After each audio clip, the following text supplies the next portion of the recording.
Bueno, y tenemos que hablar de 2021, pese a que este es nuestro último programa de 2020. Vamos a hacer un repaso sin duda para atrás. ¿Por qué? Porque el Consejo Asesor del Ministerio de Expertos del Ministerio de Educación ha hablado de la imprescindibilidad que tiene el retorno a clases, las clases presenciales. Claro, vemos que los países europeos, cuando restringieron la circulación, restringieron actividades económicas, al final no restringían nunca las clases, salvo un caso muy extremo. Alemania llegó a un extremo. Inglaterra, aparentemente, ahora que está en un caso muy complicado, podría eventualmente suspender las clases. En Chile no volvieron nunca más las clases prácticamente.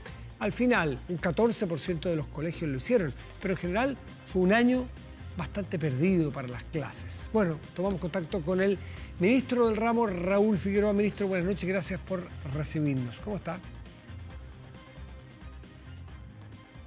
Buenas noches, Matías. Muchas gracias por la conversación. Bueno, me gustaría saber qué medidas se han tomado, qué es lo que le ha planteado este Consejo Asesor cuando se reúnen también con el Ministerio de Salud para lo que viene hacia adelante, pero también necesariamente tenemos que evaluar cómo fue este año para los chicos y las chicas de nuestro país. Sí, bueno, este año fue evidentemente uno muy complejo en diversos ámbitos y muy particularmente en educación. La suspensión de clases presenciales a la que nos vimos obligados como consecuencia de la pandemia tuvo un evidente impacto en los aprendizajes y en el desarrollo socioemocional de nuestros alumnos. La tarea del Ministerio de Educación y de todas las comunidades educativas estuvo puesta desde el primer día en mitigar al máximo los efectos negativos de esta suspensión de clases.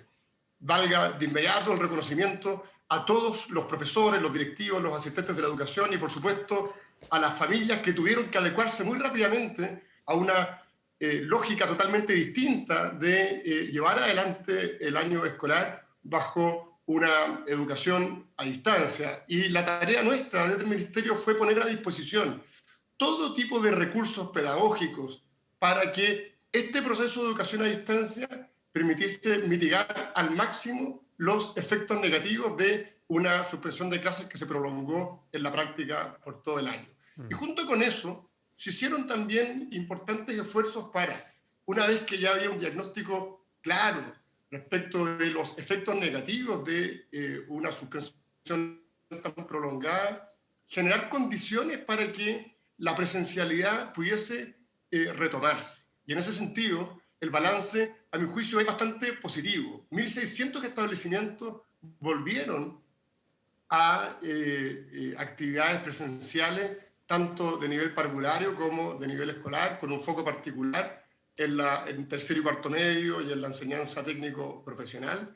Y este Consejo Asesor, que hoy día nos entrega su primer informe, lo que hizo fue acompañar ese proceso de apertura y generar sobre la base de esa observación, de la evidencia recogida y también, ciertamente, de la experiencia de los propios miembros del Consejo, que era muy transversal y bastante interdisciplinario, generar condiciones para poder proyectar esta apertura hacia el próximo año. Y es muy importante la conclusión principal. Eso, ¿qué tipo de apertura va a ser? ¿Algunas horas, algunos días, día por medio, cursos partidos por la mitad? ¿Cómo va a ser esa presencialidad?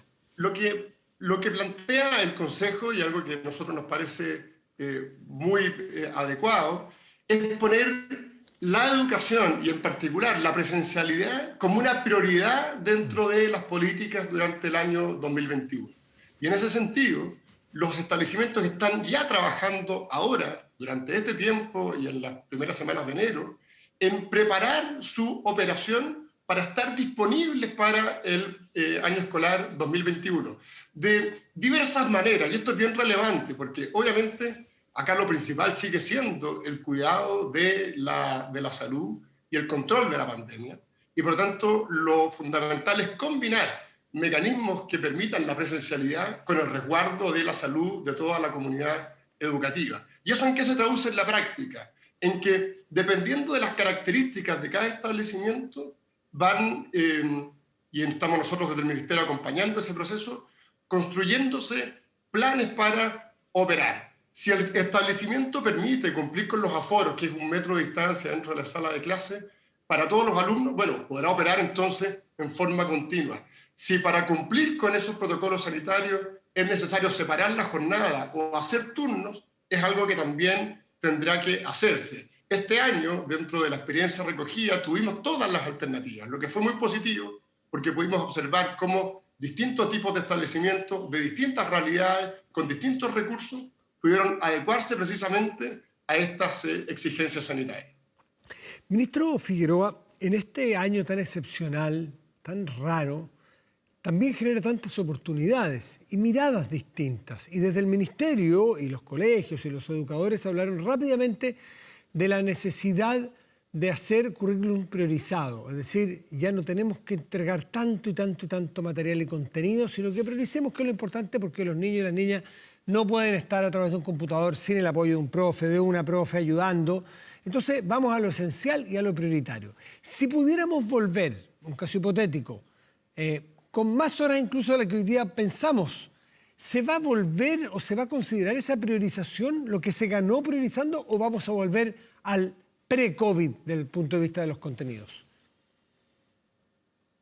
Sí, ciertamente, Matías, aquí son muchos los elementos que surgen como consecuencia de la pandemia y que nos van a permitir proyectar mejoras en nuestro sistema educativo.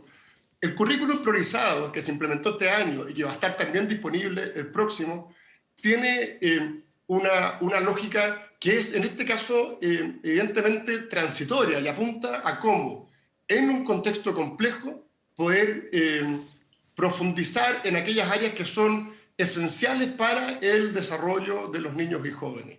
Pero lo que queda en evidencia y que se combina con lo que tú señalas del currículum priorizado es la evidente necesidad que tienen los colegios por tener mayores espacios de flexibilidad que les permita innovar y que les permita entonces abordar sus necesidades con miradas distintas y haciendo uso de herramientas que son diferentes, que están disponibles y que se adecúan unas mejores que otras a las realidades de cada comunidad. Por lo tanto, efectivamente, hay una experiencia interesante con el currículum priorizado. El año que viene va a ser fundamental porque los primeros meses vamos a tener que dedicarlos a un reforzamiento, a una nivelación, a poder recuperar en parte aquello que se vio deteriorado, particularmente los niños y jóvenes más vulnerables. Y yo creo que vinculado a esto, lo que es absolutamente evidente es que tanto el sistema educativo, las escuelas, los establecimientos educacionales, como también el aparato estatal, requieren mucho mayor flexibilidad para poder darle espacio a la necesaria innovación, que es un elemento clave y que en materia pedagógica es fundamental. Y por lo tanto, y junto con eso también, todo lo que se ha incorporado en materia de innovación tecnológica, de, por ejemplo, utilización de plataformas como Aprendo en Línea, mecanismos complementarios como la televisión, la radio, otros elementos que ya están disponibles, Eso que pretendemos evidentemente consolidarlos hacia el futuro, más allá de que tengamos pandemia. Claro, ¿ustedes se imaginan desde el Ministerio, por ejemplo, esos famosos, no sé si hay otros paralelos, yo conozco el Google Classroom, por ejemplo, habrá otros sistemas, ese tipo de vías, de formas, que me imagino que a los niños y a las niñas también les permitió desarrollar otras habilidades, el ser capaz de manejar, el ser capaz de presentar, el ser capaz, en fin, otras habilidades. ¿Ese tipo de cosas desaparecen, usted cree, en la medida que desaparece el COVID, o van a ser herramientas que van a permanecer en la educación de nuestros niños? No, yo creo que es fundamental proyectarlas hacia el futuro, con una mirada muy complementaria. Acá no se trata de reemplazar la presencialidad, porque si hay algo que ha quedado en evidencia, es el valor que tiene la escuela, ese espacio de protección, que es mucho más que aprendizaje, y que, por lo tanto, no se trata de reemplazar lo presencial con instrumentos como las aulas virtuales. Pero ciertamente nos entregan una tremenda oportunidad de ampliar las posibilidades de acceso a nuevos conocimientos, de compartir, no solo en el mundo escolar, también en el mundo de la educación superior. Solo para poner un ejemplo, cuando partió la pandemia, prácticamente ningún establecimiento tenía estas aulas virtuales, como por ejemplo Google Classroom. Nosotros nos pusimos en acción rápidamente, logramos convenios con Google para que esto se pudiese instalar rápidamente en todos los colegios, y hoy día son más de 6.000 los establecimientos que las tienen a su disposición y cuyas comunidades han aprendido también a utilizarlas. Y por tanto, eso es un solo ejemplo de cómo, con el aprendizaje que hemos incorporado este año en materia de COVID, vamos en los próximos años poder complementar el proceso pedagógico, y es parte también para no quedarnos solo con la mirada negativa de un año que ha sido tremendamente complejo. Hay aspectos positivos: la innovación, la flexibilidad, el complemento de nuevas herramientas, el vínculo que han tenido los padres con la formación de sus hijos, que es fundamental y que este año muchas veces a la fuerza debió también fortalecerse, y eso creemos que también es muy importante para proyectarlo hacia el futuro. Y también un poco la fuerza, pero pudo haberse ganado mucho espacio en materia de autonomía de los jóvenes al momento de estudiar, porque la fuerza indicaba que no había un profesor por niño, y incluso a veces la tecnología no estaba, y se privilegió, por ejemplo, que los profesores en los contactos con los alumnos fuesen para revisar tareas, para revisar trabajos, pero los niños tenían que necesariamente hacer cosas de manera más autónoma que si estuvieran 8 horas en un colegio sentados. Que eso ya venía haciendo ruido hace bastante rato. Esa autonomía, ¿usted siente que se ganó y usted siente que se va a utilizar de una manera distinta? Sí, bueno, ahí hay un desafío enorme y también ciertas dificultades. Primero, es bien importante tener en cuenta que la evidencia internacional disponible, y también la que tenemos en Chile, muestra que la capacidad autónoma de aprender de los alumnos en edad escolar es decreciente. Es decir, si se proyecta por demasiado tiempo, los alumnos tienden a perder esa capacidad de aprendizaje autónomo, y por lo tanto es fundamental buscar mecanismos que permitan mantener el vínculo entre los establecimientos y sus comunidades. Y eso trae aparejado un riesgo, que es el riesgo de la deserción. Uno de los factores más relevantes que inciden en la deserción escolar es precisamente la pérdida de este vínculo entre los alumnos y sus establecimientos. Y por tanto, si bien la autonomía es un valor fundamental, que yo creo que como consecuencia de lo que hemos aprendido ahora hay que promoverla aún más, tenemos que también tener cuidado que dejar, por ponerlo simple, a los alumnos demasiado tiempo por su propia cuenta, sobre todo si son muy pequeños, sí, puede derivar en ciertos riesgos de deserción como consecuencia de un distanciamiento, de una pérdida del vínculo. De hecho, nosotros, luego de haber escuchado a un panel de expertos que se convocó con el propósito de identificar herramientas para combatir la deserción escolar, levantamos una herramienta de gestión que se puso a disposición de los establecimientos. Nos permitió identificar un problema complejo, y es que el 10% de los alumnos había perdido todo vínculo, todo contacto con su establecimiento. Y luego de utilizar esta herramienta, ese porcentaje fue bajando en lo que quedó del año, de un 10 a un 7%, y luego siguió bajando. Y por tanto, la autonomía es un valor que hay que cultivar, pero también hay que tener claro que no todos los alumnos reaccionan de la misma manera, y que tenemos que velar porque el vínculo se mantenga, porque el riesgo de que por perder el vínculo los alumnos abandonen el sistema es muy fuerte. Las vacunas que tenemos hasta ahora, disponibles y aprobadas, hablan de una población objetiva de 16 años hacia arriba. Por lo tanto, los niños no van a tener vacuna. Aunque lleguen todas las del mundo, por ahora aparentemente no van a tener vacuna, porque también está demostrado y hay evidencia científica que no son grupos de mayor riesgo en este caso, ni vectores de mayores contagios. No así los profesores, porque son adultos, naturalmente. Usted ha conversado, me imagino, con el ministro de Salud y con el presidente de la República. ¿En qué prioridad están los profesores para las vacunas? Porque el marzo con vacuna para los profesores y el marzo sin vacuna para los profesores, me imagino que son dos escenarios completamente distintos. Efectivamente, Matías, nosotros lo hemos trabajado con el ministro de Salud. Le planteamos la importancia que es darle prioridad a los profesores y a los asistentes de la educación en el proceso de vacunación, y eso fue bien acogido por el Ministerio de Salud y por el Comité de Vacunación, que es el que en definitiva asigna estas prioridades. Por supuesto, la primera prioridad, como es evidente, la tienen los funcionarios de la salud, pero en la medida que ya se van incorporando más vacunas al país, los docentes, los asistentes de la educación van a estar dentro de un rango prioritario antes de la población general. Y eso, por supuesto, que es fundamental, porque va a permitir entregarle a los profesores, a los asistentes y también a las familias mucho mayor seguridad respecto de que el cumplimiento de los protocolos sanitarios, que ya se ha aprobado, es posible llevar adelante, se podrá hacer de mejor manera aún una vez que este proceso esté en marcha. Desde el punto de vista político, ministro, este año lo conversamos, fue materia de discusión, el Colegio de Profesores estuvo bien tirante la relación, por decirlo de manera bien franca y directa. Hay un nuevo presidente y un nuevo líder que es de la misma línea, del mismo partido, en fin, que es Carlos Díaz, pero que las primeras señales que ha dado es que somos los más interesados en volver pronto a clases. ¿Cómo interpreta usted esas palabras y cómo se han dado las conversaciones políticas, si se quiere, para que estén del lado o una actitud distinta al Colegio de Profesores del 2021? Sí, bueno, efectivamente yo creo que uno de los principales problemas que tuvimos en Chile, que también se dio en el resto del mundo, es que a veces la vuelta a clases o el no volver se transformó en un debate político, cuando en realidad es un debate mucho más técnico. ¿Cuáles son las condiciones que se necesitan para poder volver? De hecho, tuvimos que oponernos en 2 oportunidades a proyectos de ley que prohibían volver a clase el año 2020, lo que evidentemente era un despropósito si se daban las condiciones sanitarias para que efectivamente pudiesen hacerlo, cosa que en la práctica ocurrió. Decíamos que 1.600 establecimientos volvieron a abrir sus puertas. Y lamentablemente creo que la relación con el Colegio de Profesores cayó en esa lógica más bien de un debate político y menos centrado de parte del Colegio de Profesores en las necesidades específicas de los alumnos. Yo he tenido ya a estas alturas varias conversaciones con el nuevo presidente del colegio.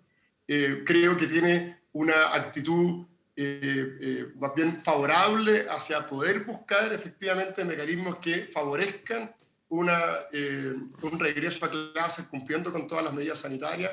Lo hemos vuelto a invitar a formar parte del Consejo Asesor. Recuerden que el Colegio de Profesores fue invitado a formar parte del Consejo por razones que ellos tendrán que explicar. Se restaron, pero esperamos, y el Consejo completo espera, que el Colegio de Profesores se vuelva a plegar a esta invitación y sea parte de un trabajo que es muy interesante, que es muy propositivo y que precisamente se enmarca en una mirada de priorizar a los alumnos para entregarles las mejores herramientas y las mejores posibilidades. Entonces, creo que además hay que aprovechar ahora. Este es un momento clave porque este es el momento que tienen los colegios para prepararse. El año escolar parte en marzo, obviamente ahí habrá que ver cuáles son las condiciones sanitarias, pero lo que es clave es que si no aprovechamos ahora para prepararnos y para preparar los establecimientos que puedan estar disponibles, luego también vamos a haber perdido un tiempo valioso. Y yo me imagino que nadie puede estar en desacuerdo de que si hay algo que no podemos dejar de hacer es prepararnos para tener los establecimientos disponibles para los niños y jóvenes. Y en ese sentido creo que hay un espíritu este año que va a ser diferente. Ministro Raúl Figueroa, lo último que quiero llevar a la prueba de transición, la PTU, la ex-PCU, que se da 4, 5, 7 y 8, me parece, ¿no? Es en 2 tandas. ¿Cómo se ha preparado? ¿Cuál es la diferencia? ¿Y cómo se ha preparado para que no ocurra lo del último año? Me refiero a que había imposibilidad de darla con paz, con tranquilidad para chicos y chicas que se prepararon durante todo un año. Sí. Bueno, se ha trabajado durante todo el año en una mesa de coordinación entre la Subsecretaría de Educación Superior, el Ministerio del Interior, el Ministerio de Salud, el DEMRE de la Universidad de Chile, para poder implementar en forma segura este proceso. Como tú bien decías, Matías, ahora se va a hacer en 2 tandas, lo que va a permitir tener un menor aforo y cumplir por esa vía con todas las exigencias sanitarias. Los alumnos de cuarto medio, como todos los alumnos del país, este año tuvieron que pasar por dificultades, se hicieron adecuaciones a la prueba en términos de reducir los temarios. Los contenidos de cuarto medio prácticamente no están considerados en la prueba de este año. La PSU ya no existe, esta prueba es una prueba diferente y en ese sentido estamos tranquilos que se han tomado todas las medidas para que desde el punto de vista sanitario puedan los alumnos estar tranquilos y también desde un punto de vista logístico estar, y en eso hay una coordinación muy directa con el Ministerio del Interior, para que las dificultades logísticas que se produjeron lamentablemente en la última prueba, en esta oportunidad no se den. Y creemos que es clave, y aprovecho la oportunidad, de empatizar con la realidad que han vivido los alumnos de cuarto medio que se han inscrito para rendir la prueba. Este ha sido un año muy difícil y por lo tanto tienen el total derecho a dar la prueba de transición con tranquilidad, con seguridad, y entendemos en esto que todos los alumnos tendrán la solidaridad con sus pares para generar esas condiciones. Raúl Figueroa, ministro de Educación, muchas gracias por atendernos esta noche en Vía Pública. Que esté muy bien. Muchas gracias, Matías. Hasta luego. Chao.